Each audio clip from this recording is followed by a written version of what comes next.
Dans cette série, nous allons travailler la zone des cervicales et notamment retrouver la mobilité de ces vertèbres cervicales à la fois dans le domaine de la rotation et de la flexion-extension. Le premier exercice que nous allons travailler est issu des travaux du docteur Michel Revel, notamment ici avec l'exercice de la longue vue et de pouvoir suivre comme ça en regardant à travers ce tuyau et de pouvoir suivre ici le trajet de mon doigt et de pouvoir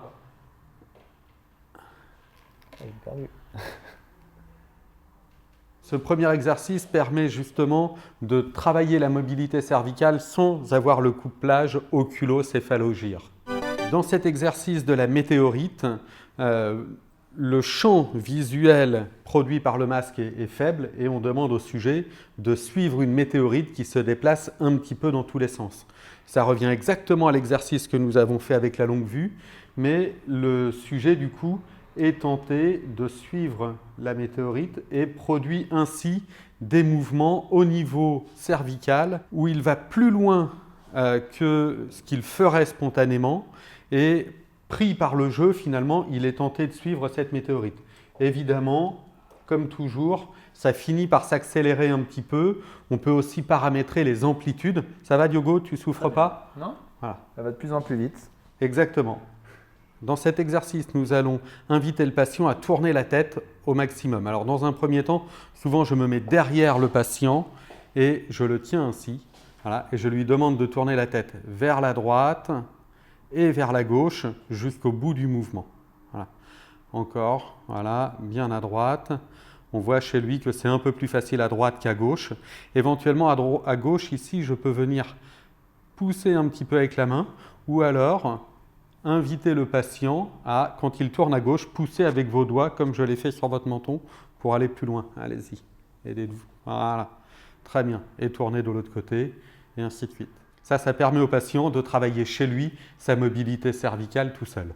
Le célèbre jeu de casse-briques où finalement le curseur du bas est corrélé au mouvement de la tête. On voit finalement que le sujet a juste besoin de tourner en latéral pour diriger le curseur, mais en même temps doit suivre un petit peu la balle vers le haut pour voir d'où elle arrive, et ce qui nous donne du coup des mouvements un petit peu plus complexe et du coup doit suivre et anticiper un petit peu les choses, ce qui permet de lutter contre la kinésiophobie et de travailler la stabilité au niveau cervical.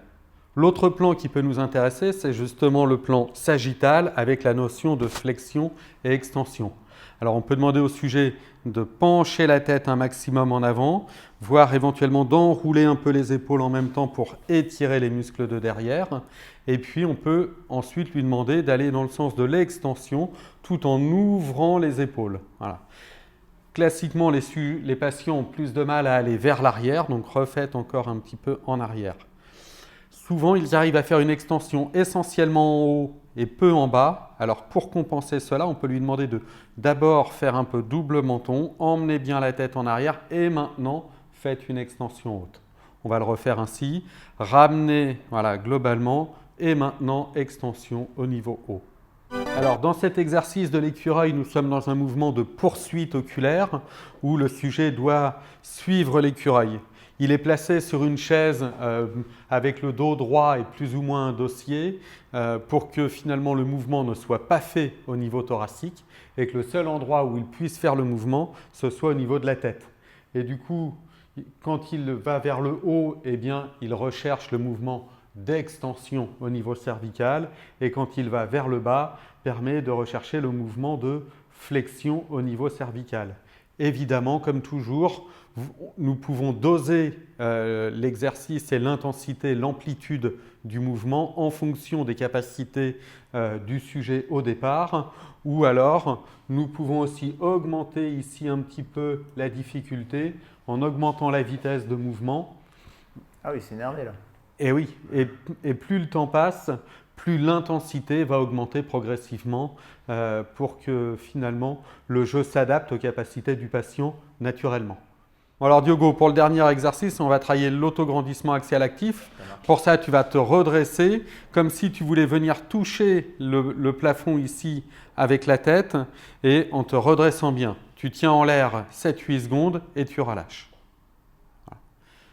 Allez, encore une fois, éventuellement, on peut lui rajouter un petit poids sur la tête pour renforcer la réaction, ou alors, comme ici, quand j'appuie, hein, voilà, allez, redresse bien, allez, appuie fort, fort, fort, fort, fort, voilà. Ce qui permet de travailler globalement les érecteurs du rachis et lutter contre l'attitude en enroulement. Dans cet exercice, finalement, Diogo, tu dois te grandir pour faire monter l'oiseau ou au contraire descendre un peu pour te mettre à hauteur des libellules et en attraper un maximum. Et ceci permet justement de travailler l'autograndissement et en même temps le relâchement, toujours dans un but de lutter contre la kinésiophobie et en même temps de retrouver une bonne contraction musculaire, mais pas juste une contraction en force, une contraction adaptée à un besoin. Et toujours de la même manière, je peux faire varier, voilà, en augmentant un petit peu la vitesse, demandant du coup un contrôle plus rapide au niveau musculaire.